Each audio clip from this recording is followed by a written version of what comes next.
చిన్న చిన్న పదాలతో కన్నడం నేర్చుకోండి. చిన్న చిన్న పదాలతో నేనండి, పెద్ద పెద్ద పదాలతో కష్టపడుతూ కన్నడం నేర్చుకోవాల్సిన పని లేదు. మీకు తెలుగు తెలిస్తే చాలు. మీకు తెలుగు తెలుసు కాబట్టి ఇబ్బందే లేదు. సులభంగా కన్నడం నేర్చుకోవచ్చు.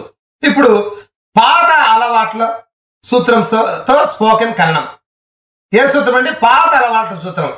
ఈ పాత అలవాట్ల సూత్రం గురించి ఏంటి అనేది వివరంగా తర్వాత పేరులో చూద్దాం. ఓకేనండి, నెక్స్ట్ పేజ్ కదమ్మా. గతంలో అలవాటుగా చేసిన పనులు కన్నడంలో చెప్పడం ఎలా?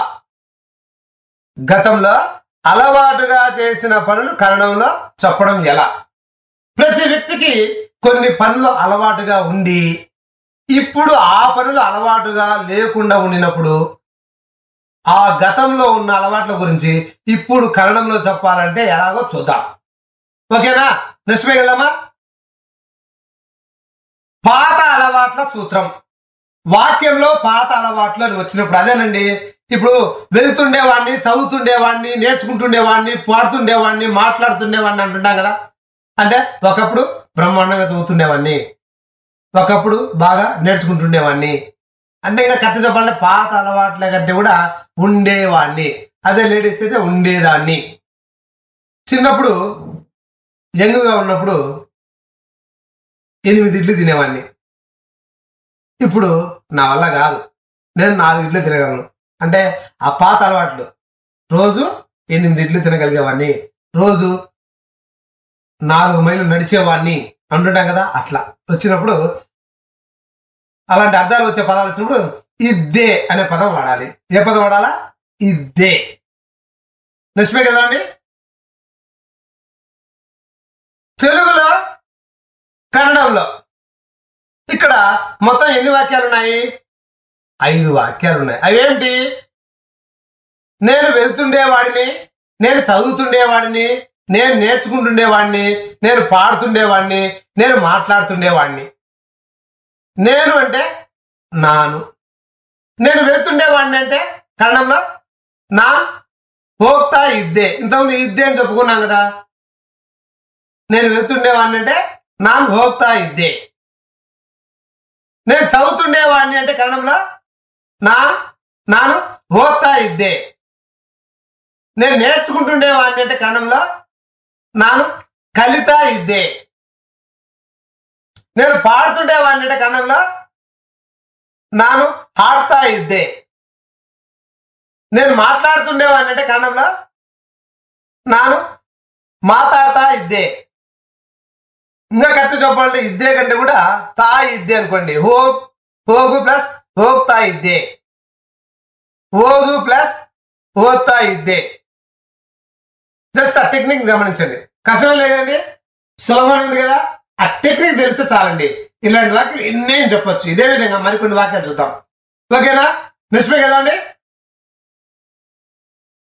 తెలుగులో కన్నడంలో ఇక్కడ మొత్తం ఎన్ని వాక్యాలు ఉన్నాయి? 5 వాక్యాలు ఉన్నాయి. అవి ఏమిటి?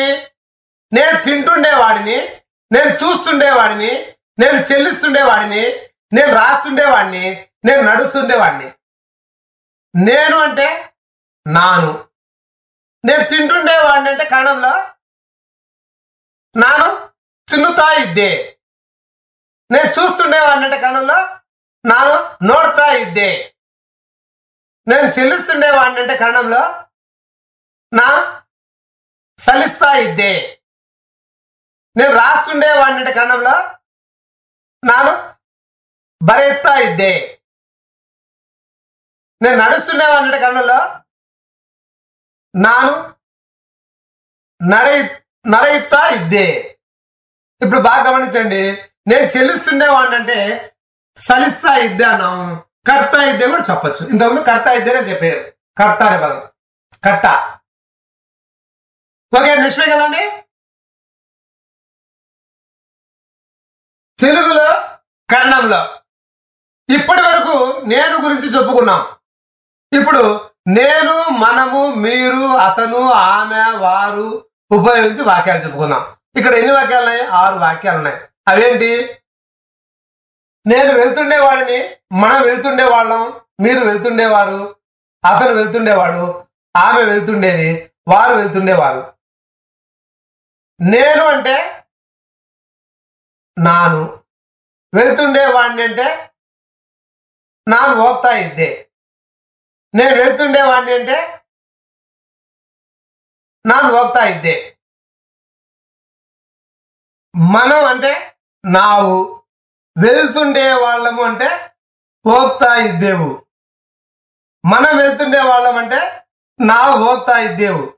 మీరు అంటే నీవు, వెళ్తుండేవారు అంటే ಹೋಗ್ತಾ ಇದ್ದಿರಿ. మీరు వెళ్తుండేవారు అంటే నీవు ಹೋಗ್ತಾ ఇద్దిరి.